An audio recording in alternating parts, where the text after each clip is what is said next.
नमस्कार दोस्तों, अखिलेश एजुकेशन में आप सबका हार्दिक स्वागत है। आज हम बात करेंगे सीटेट के बारे में।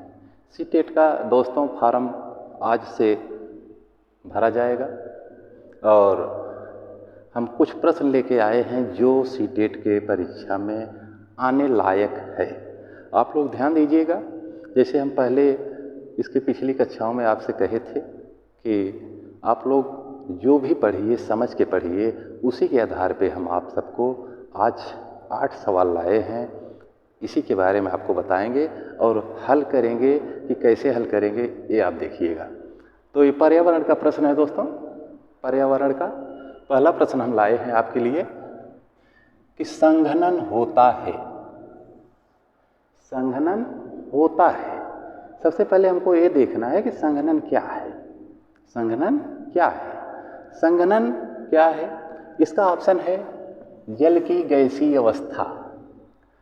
तो जल की जो गैसीय अवस्था होती है, जब सागरों से, नदियों से, तालाबों से ये पानी वाष्प बन के ऊपर जाता है, वाष्प बन के ऊपर जाता है और धरातल के ऊपर का गर्म हवा जब ऊपर जाती है तो ऊपर जाने के बाद वहाँ पर वो जो गैस के रूप में जाती है, वहाँ जाकर के संघनित हो जाती हैं और संघनन होने के कारण ये संघनित हो जाती हैं। इसका उत्तर अभी नहीं बताएंगे क्योंकि विकल्प देख रहे हैं।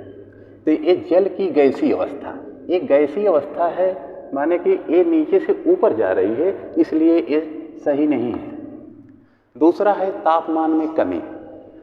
अगर तापमान कम रहेगा तो गैस भाप ऊपर जाएगा ही नहीं, इसलिए ये गलत है। वायु की सापेक्ष को ये जो आपका विकल्प है ये भी गलत है। इसलिए गलत है कि वायु के आधार पर वहाँ पे जाता तो है लेकिन ये संघनन नहीं होता है, इसलिए ये भी गलत। चौथा ऑप्शन है दोस्तों तरल या ठोस अवस्था में। जब यहाँ से भाप गैसीय अवस्था में हो करके और यहाँ के वायु गर्म होने के बाद धीरे धीरे ऊपर जाता है, ऊपर जाने के बाद वो जा करके वहाँ पे थोड़ा सा जम जाते हैं और जमने के बाद इनका संघनन होता है और संघनन की अवस्था को जो पानी होता है तरल और ठोस में हो जाता है और उसी को संघनित कहा जाता है, संघनन कहा जाता है। तरल या ठोस अवस्था में संघनन होता है। तो दोस्तों ये सही है। दूसरा प्रश्न ध्यान से देखिएगा, पूरा प्रश्न आप लोग ध्यान से देखिएगा कि इसी प्रकार से प्रश्न आएंगे और ऐसे ही आपको हल करना है। अगर आप सब इसको ध्यान से देखेंगे तो बाकी हम आपको विस्तार से भी बताएंगे अगले वीडियो में। तो दूसरा प्रश्न देखिए, भारत ने अंटार्कटिका में अपना तीसरा अनुसंधान केंद्र स्थापित किया था। भारत ने भी अंटार्कटिका में अपना 3 अनुसंधान केंद्र स्थापित किया था। जैसे कि बाकी सभी देश ने भी वहाँ पे अपना अनुसंधान केंद्र स्थापित किया है, भारत ने भी वहाँ पर अपना अनुसंधान केंद्र स्थापित किया है। लेकिन प्रश्न पूछ रहा है कि अनुसंधान केंद्र स्थापित किया था, कब किया था? ये पूछ रहा है कब किया था और वो भी कौन? तीसरा अनुसंधान भारत कब वहाँ पे अंटार्कटिका में अपना शोध किया था। तो देखते हैं। पहला ऑप्शन है 1983 में। दोस्तों 1983 में दक्षिणी गंगोत्री, 1983 में दक्षिणी गंगोत्री है, सही है, क्योंकि भारत का पहला अनुसंधान केंद्र 1983 में दक्षिणी गंगोत्री अंटार्कटिका में ही स्थापित किया गया था, सही है। लेकिन ये तीसरा नहीं है, इसलिए गलत है। अब दूसरा है 1989 मैत्री। तो दोस्तों ये भी सही है, इसलिए सही है कि ये भी भारत का अनुसंधान केंद्र अंटार्कटिका में स्थापित किया गया था। लेकिन ये 1989 में ये मैत्री नाम की स्थापना की गई थी, ये दूसरा है। अब आगे विकल्प देखते हैं। सी 1901 ईस्वी में आरती नामक अनुसंधान की स्थापना की गई थी, लेकिन ये भारत का नहीं है, ये दूसरे देश का है, इसलिए ये भी नहीं है। अब बच रहा है चौथा, भारत का तीसरा अनुसंधान केंद्र 2012 ईस्वी में भारती नामक अनुसंधान केंद्र लार्सन हिल्स पर स्थापित किया गया था। तो इसका उत्तर ए है, डी। तीसरा प्रश्न देखते हैं। तीसरा प्रश्न है, निम्नलिखित में से किसमें सर्वाधिक जैव विविधता पाई जाती है?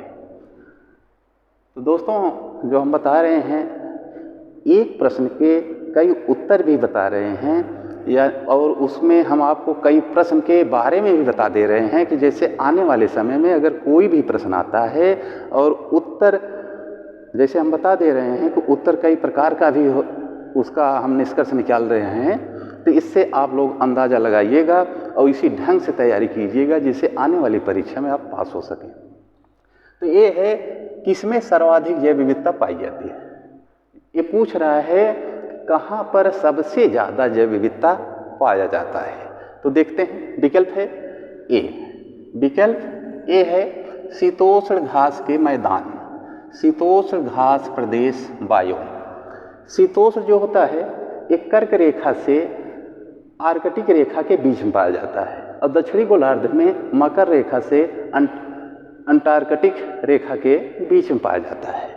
और ये शीतोष्ण घास का मैदान है, शीतोष्ण घास प्रदेश बायोम, इसलिए ये नहीं है, क्योंकि पूछ रहा है कि सर्वाधिक जैव विविधता कहाँ पाई जाती है। यहाँ पे जैव विविधता बहुत कम पाया जाता है। तो दूसरा ऑप्शन देखते हैं, बी, सवाना घास का मैदान। ये सवाना घास का मैदान कहाँ पे है? ये आपके अफ्रीका महाद्वीप में है। अफ्रीका महाद्वीप में है, जो कि पूरे विश्व में कुछ घास के प्रमुख मैदान भी हैं, इसके बारे में भी हम बताएंगे।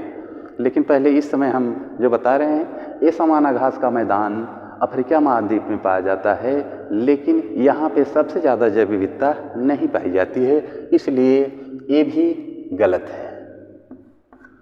अब सी है। सी देखिए, उष्णकटिबंधीय सदाबहार वर्षा वन बायोम। उष्णकटिबंधीय सदाबहार वर्षा वन बायोम।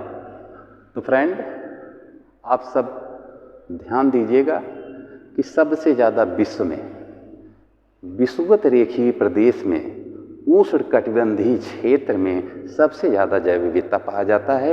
ये ध्यान रखिएगा, इसलिए ये सही है। और जहाँ पे सबसे ज़्यादा वर्षा होता है वहीं पर सबसे ज़्यादा जैव विविधता भी पाई जाती है, इसलिए ये सही है।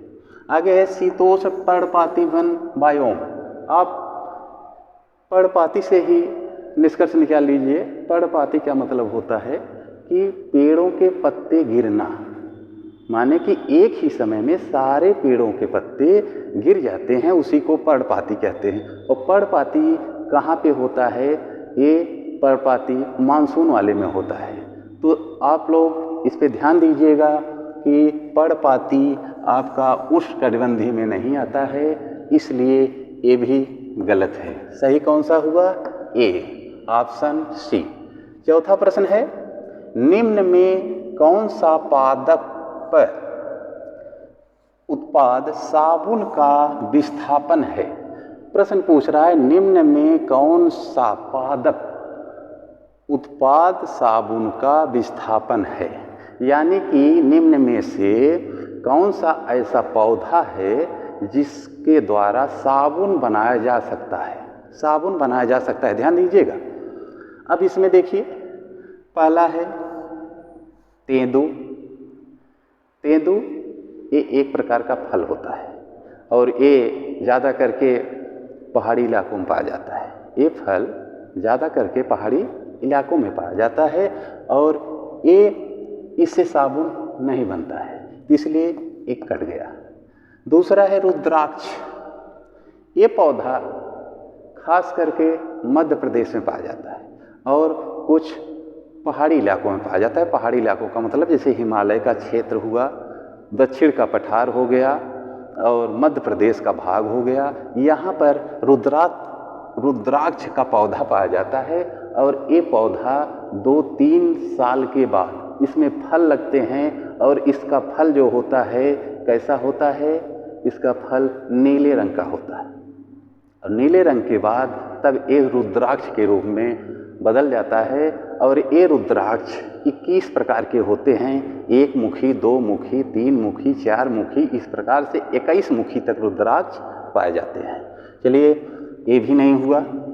रीठा, फ्रेंड, ये रीठा एक ऐसा वृक्ष है जिस पे छोटे छोटे जैसे आंवला होता है, आंवले के साइज का ही फल होता है और इस फल से साबुन बनाया जाता है और इससे अगर आप तोड़ करके ही, आप लोग देख रहे हैं, इसको आप तोड़ करके अपने बाल में लगा करके नहा सकते हैं। इसमें भी झाग निकलेगा, इसमें भी वो जो साफ करते समय झाग आता है उस प्रकार से इसमें भी निकलता है, तो इससे साबुन बनाया जा सकता है। याद रखिएगा, ये रीठा सही है, यानी कि डी गलत है, सभी नहीं होगा। ध्यान दीजिएगा, पहले विस्तार से जब आप पढ़ेंगे तो समझ में आएगा। चलिए आगे, अगला क्वेश्चन है 5वां। निम्नलिखित में से कौन सा ईवीसी पाठ्य पुस्तक में पहेली और पजल, निम्नलिखित में से कौन सा ईवीएस पर्यावरण में पाठ्य पुस्तक में पहेली और पजल को शामिल करने का उद्देश्य नहीं है।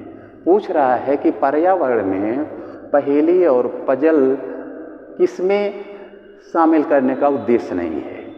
तो देख लीजिए, सबसे पहले हम आपको बता दें, पहेली अब जानते हैं पहेली किसको कहते हैं, जो लोग पहेलियाँ बुझाते हैं, जैसे मुहावरा होता है।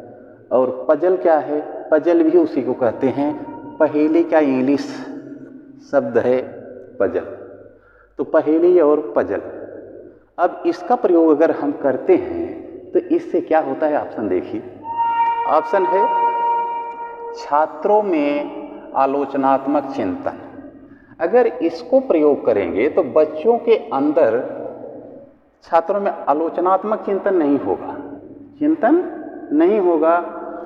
इसको प्रयोग करेंगे तो हंसी खुशी के साथ पढ़ाई करते हैं।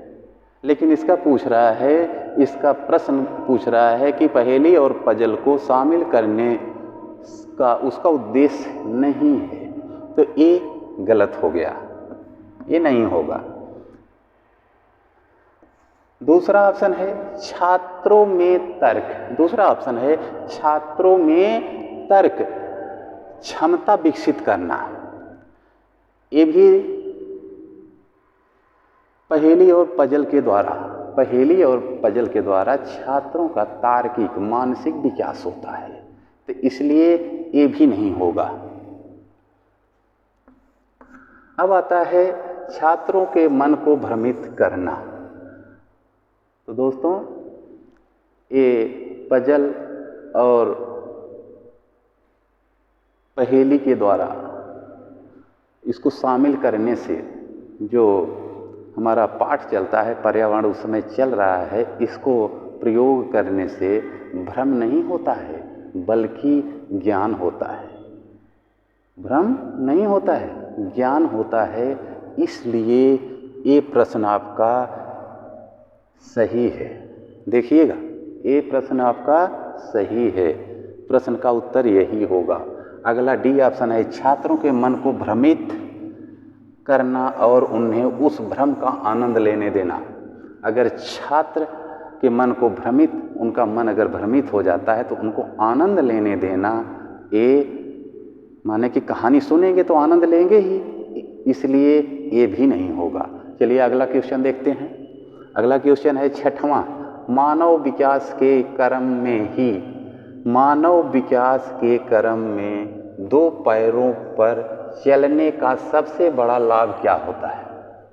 मानव के जीवन में 2 पैरों पर चलने से मानव का विकास क्या होता है? मानव का विकास कैसा होता है, यही प्रश्न पूछ रहा है।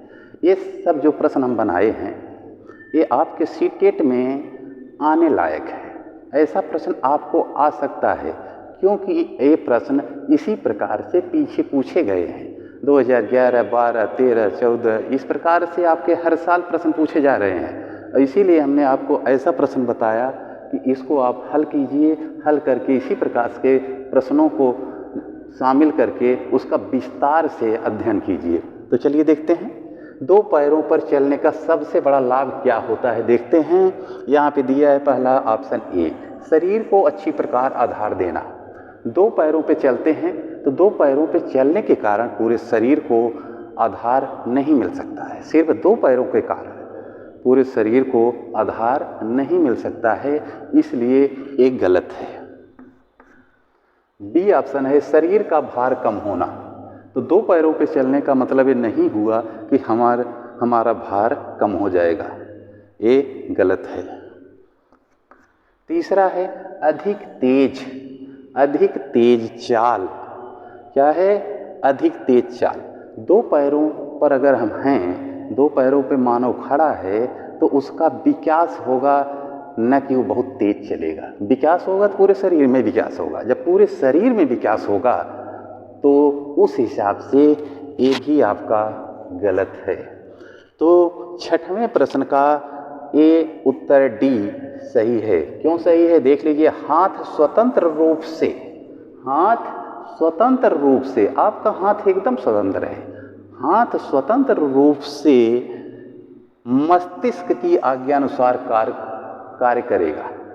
आपका हाथ स्वतंत्र है, मस्तिष्क के आदेशानुसार वह कार्य करेगा। तो इसलिए यही प्रश्न है इसका उत्तर सही है। अगला प्रश्न है निम्नलिखित विधियों में से। प्रश्न को देखते जाइएगा, पूरा प्रश्न देखिएगा क्योंकि आपके काम की चीज है।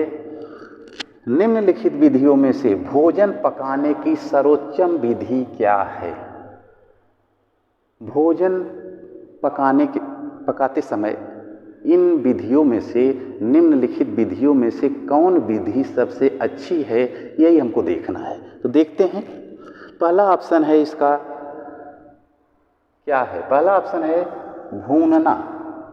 अगर हम खाना पका रहे हैं, मान लीजिए आप अकेले हैं, परदेश कोई गया है या घर पे हैं, घर पे औरतें बनाती हैं, परदेश में जाते हैं तो परदेश में पुरुष भी बनाते हैं। तो जब हम खाना बनाते हैं तो सबसे पहले क्या करते हैं? भूंजते नहीं हैं, सबसे पहले हम पानी को गर्म करते हैं। तो इसलिए ये आपका गलत है, ऑप्शन ए गलत है। बी देखिए, बी है तलना।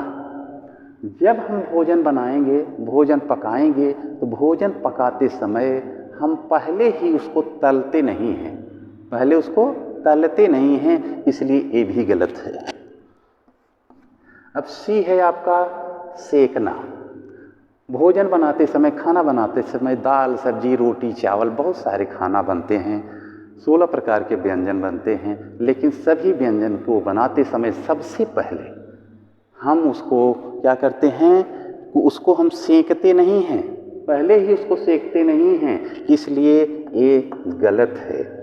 ये उत्तर आपका डी सही है। जब 1 बच गया तो इसका मतलब सही है। पहले आप विकल्प को पढ़िए, इसके बाद प्रश्न को पढ़िए, प्रश्न को पढ़ने के बाद फिर विकल्प को देखिए और उसका निष्कर्ष निकालिए कि ये क्या प्रश्न पूछ रहा है।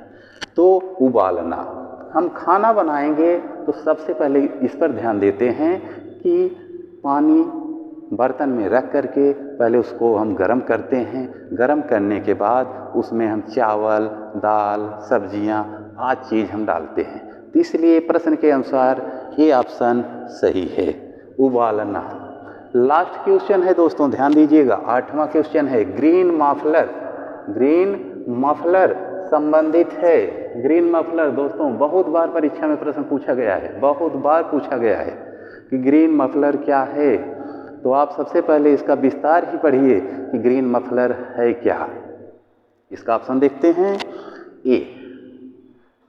ऑप्शन ए है मृदा प्रदूषण से। तो ग्रीन मफलर में मृदा प्रदूषण होता ही